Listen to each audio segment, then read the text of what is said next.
प्रिय विद्यार्थियों, DSS online कक्षा में आपका स्वागत है। मैं हिंदी अध्यापक हेमवती नंदन सिंह। पिछले वीडियो में हम लोगों ने अध्याय 6 उपसर्ग के बारे में अध्ययन किया था और उसमें हमने देखा था कि उपसर्ग किसे कहते हैं, उपसर्ग के कितने भेद हैं, उदाहरण के द्वारा जो है उसे समझाया गया था। आज उसी क्रम में उपसर्ग में आपने देखा था कि उपसर्ग में इनका यानी उपसर्गों का जो प्रयोग है वो शब्दों के पूर्व यानी पहले किया जाता था।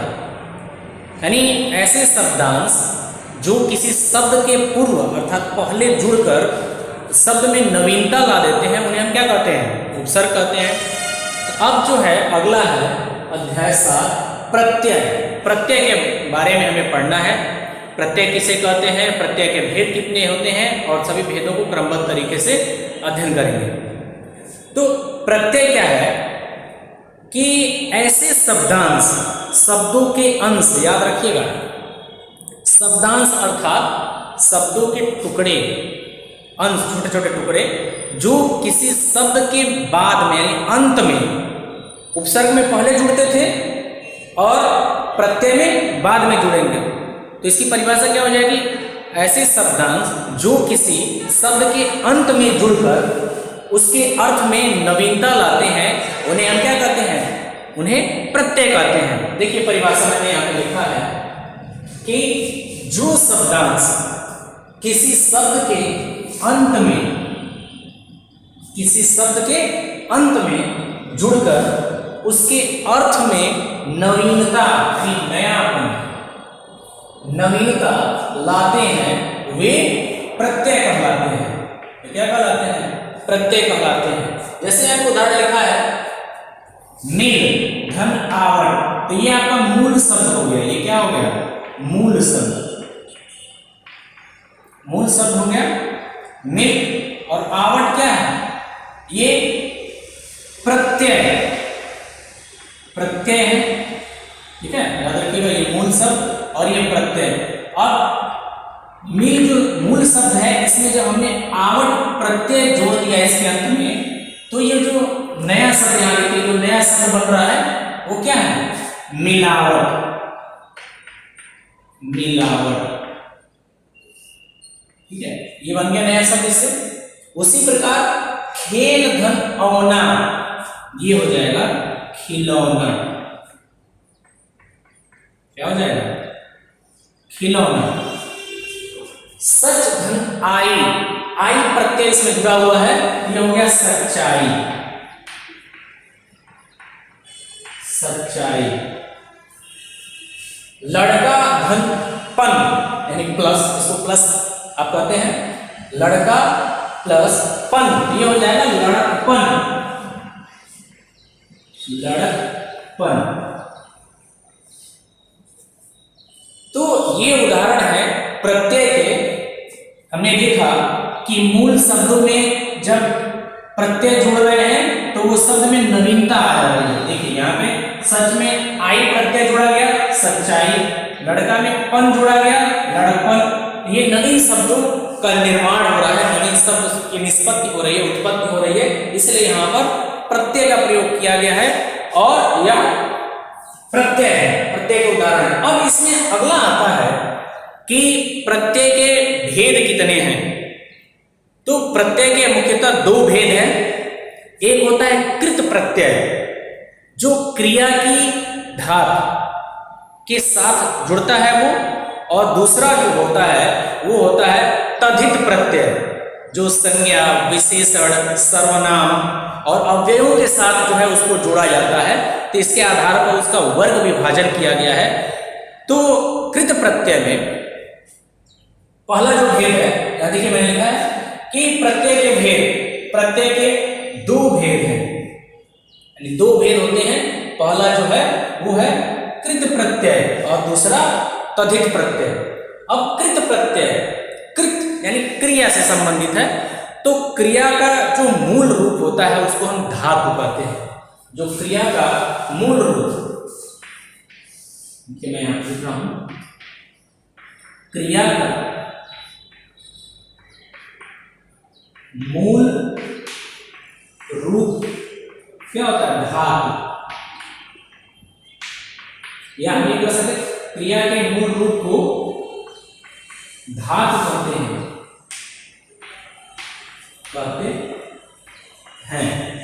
वो धातु कहते हैं। क्रिया का मूल रूप, जैसे मान लीजिए पढ़ना, अब इसमें क्रिया का मूल रूप क्या है?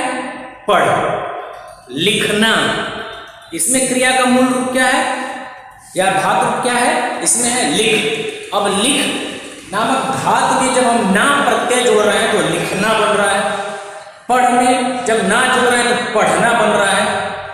ठीक है, तो इस तरह से इसमें आएगा। लेकिन किस प्रत्यय में मैंने इसकी परिभाषा यहाँ पर लिखी है, वे प्रत्यय जो क्रिया की धातु के साथ जुड़कर नए शब्द का निर्माण करते हैं। वे प्रत्यय जो क्रिया की धातु के साथ जुड़कर नए शब्दों का निर्माण करते हैं उन्हें कहा जाता है कृत प्रत्यय।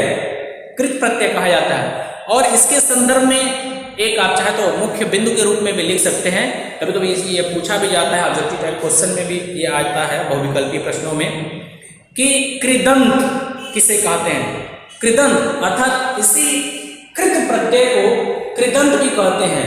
यानी जब क्रिया के मूल रूप में या धातु रूप में के अंत में जब हम कोई प्रत्यय जोड़कर जो नया शब्द बनाते हैं, तो जो नए शब्द बनते हैं उससे उन नए शब्दों को हम क्या कहते हैं? कृदंत कहते हैं।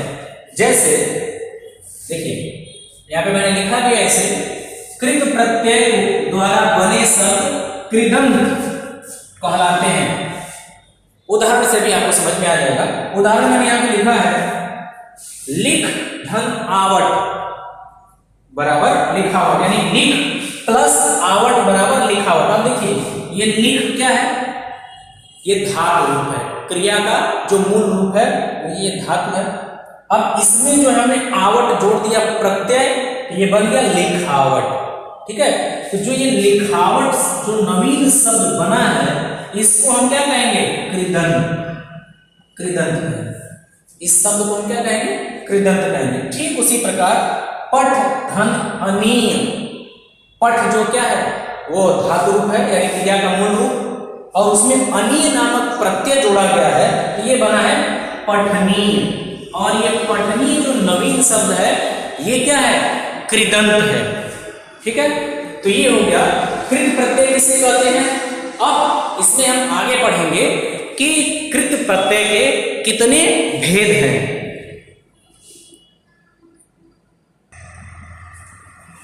हाँ, अब जो है इसमें कृत प्रत्यय के भेद, तो कृत प्रत्यय के 5 भेद होते हैं, जिसमें पहला जो है वो भेद आपका है यहाँ पे कर्तवाचक। कर्त यानी कार्य करने वाला अर्थात कर्ता, कर्ता से ही बना है कर्तवाचक। दूसरा जो है वो आपका कर्मवाचक, तीसरा करणवाचक और चौथा भाववाचक तथा पांचवा और अंतिम जो है वो है क्रियावाचक कृत प्रत्यय। तो देखिए यहाँ पे मैंने लिखा हुआ इसे कि कृत प्रत्यय के भेद, कृत प्रत्यय के 5 भेद होते हैं। इसमें पहला है कर्तवाचक, दूसरा कर्मवाचक, तीसरा करणवाचक, चौथा भाववाचक और पांचवा अंतिम है क्रियावाचक कृत प्रत्यय। इसमें एक एक जो है उदाहरण से हम समझेंगे कि कैसे जो है क्यों उसको कर्तवाचक, करणवाचक और कर्मवाचक कहा जाता है। इसमें देखिए पहला जो है कर्तवाचक कृत प्रत्यय। कर्तवाचक कृत प्रत्यय, कर्तवाचक कृत प्रत्यय में ऐसे शब्दांश जो किसी शब्द के अंत में जुड़कर ऐसे शब्दों का निर्माण करते हैं कि उन शब्दों से अर्थात कृदंत शब्दों से, मैंने बताया जो नवीन शब्द बनते हैं उस कृदंत शब्दों से कार्य करने वाले अर्थात कर्ता का बोध हो, तो उसे हम क्या कहेंगे? कर्तवाचक कृत प्रत्यय कहेंगे। कार्य करने वाला अर्थात कर्ता, कर्ता का बोध होता है। उदाहरण देखिए हार, ये प्रत्यय है। अब होनहार, इससे बनने वाला शब्द क्या है? होनहार, पालनहार। ठीक है, यानी जो होनहार हो, पालनहार जो पालन करने वाला हो। अब यानी पाठक पढ़ने वाला, गायक गाने वाला, धावक दौड़ने वाला। ठीक है, यानी कार्य करने वाले का बोध हो रहा है, कर्ता का बोध हो रहा है, इसलिए इसे हम कृत प्रत्यय कहते हैं। कर्तवाचक कृत प्रत्यय अर्थात कर्ता का बोध कराने वाला कृत प्रत्यय कहते हैं। अब जो दूसरा आता है कि कर्मवाचक कृत प्रत्यय। नाम से स्पष्ट है कि कर्मवाचक, कर्म का बोध कराने वाला ऐसे शब्दांश जो किसी शब्द के अंत में जुड़कर ऐसे शब्दों का निर्माण करते हैं या ऐसे कृदंत शब्दों का निर्माण करते हैं जिससे किसी कर्म का बोध हो। देखिए मैंने लिखा है यहाँ पे, किससे बने शब्द से कर्म का बोध होता है, जिससे किसी कर्म का बोध हो तो उसे हम कहते हैं कर्मवाचक कृत प्रत्यय। जैसे उदाहरण में लिखा है ना, खाना, बचाना, गवाना, ये क्या है? कर्मवाचक है। औना प्रत्यय है और इसमें देखिए इसमें लगा हुआ है, बीच में लगा हुआ है औना, बिछौना, खिलौना, ठीक है, ये हो गया। फिर तीसरा जो है वो करणवाचक कृत प्रत्यय, अर्थात करण क्रिया के होने के साधन, जो क्रिया किस साधन से हो रही है, किस माध्यम से हो रही है, उसका बोध कराए तो उसे हम करण वाचक कृत प्रत्यय कहते हैं। करण वाचक कृत प्रत्यय कहते हैं, ठीक है।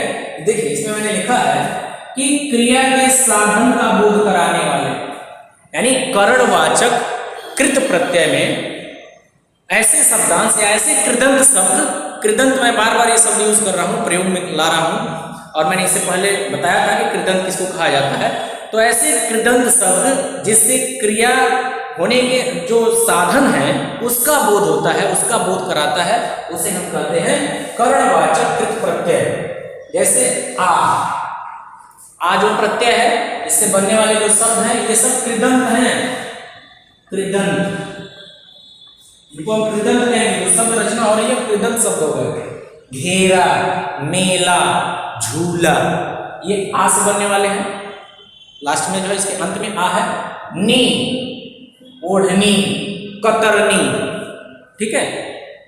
अब देखिए चौथा जो शब्द इसी तरह से आपके पुस्तक में दिया हुआ है, एक्सरसाइज अभ्यास जो है, आप उससे उसको बनाइएगा। जहाँ अगर कहीं भी कोई समस्या आती है तो आप उससे पूछ सकते हैं, अभ्यास कीजिएगा। अब इसमें चौथा जो है भाववाचक कृत प्रत्यय। देखिए चौथा जो है वो है भाववाचक कृत प्रत्यय। नाम से स्पष्ट है कि ऐसे कृदंत शब्द जिससे भावों का बोध होता है, यानी भाव का पता चले, भाव का ज्ञान हो, उसे हम क्या कहते हैं? भाववाचक कृत प्रत्यय कहते हैं। उदाहरण मैंने यहाँ पर लिखा हुआ है, देखिए इसमें मैंने लिखा है, इसमें भाव का बोध होता है। भाव, आई प्रत्यय है और इससे जो है हमने कृदंत शब्द बनाया है, यानी नवीन शब्द, नए निर्मित शब्द का निर्माण किया है, ठीक है। आई में जैसे मान लीजिए लिखाई, पढ़ाई, सुनाई, अब ये क्या है? भाव है, ठीक। आवा, दिखावा, छलावा, पहनावा, ये क्या है? ये सभी जो है भाव का बोध करा रहे हैं, इसलिए ये भाववाचक कृत प्रत्यय कहलाते हैं। अब अंतिम है क्रियावाचक।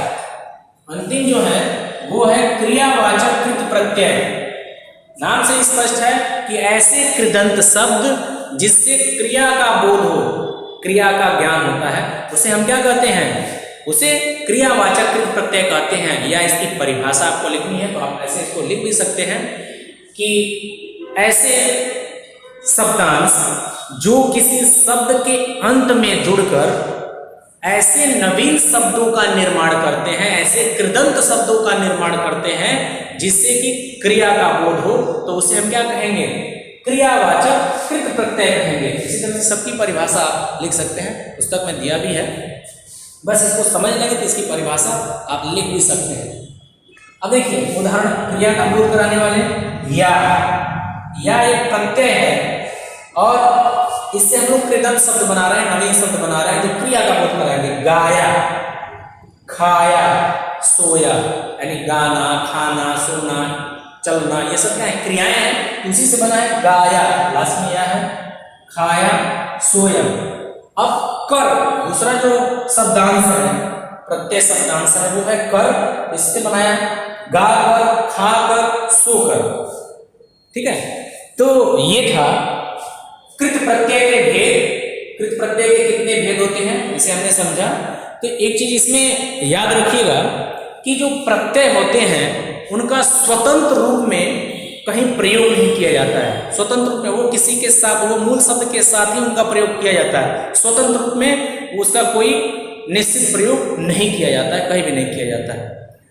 तो उम्मीद है आपको ये चीज समझ में आई होगी। अगर कहीं भी कोई दिक्कत होगा तो आप पूछ सकते हैं। अब इसके बाद अगले वीडियो में हम लोग पढ़ेंगे, ये तो कृत प्रत्यय हो गया, जो प्रत्यय के जो दो भेद थे, कृत प्रत्यय। इसके बाद से तद्धित प्रत्यय और उसके जो उपभेद हैं उनका अध्ययन करेंगे। आज के लिए इतना ही, धन्यवाद।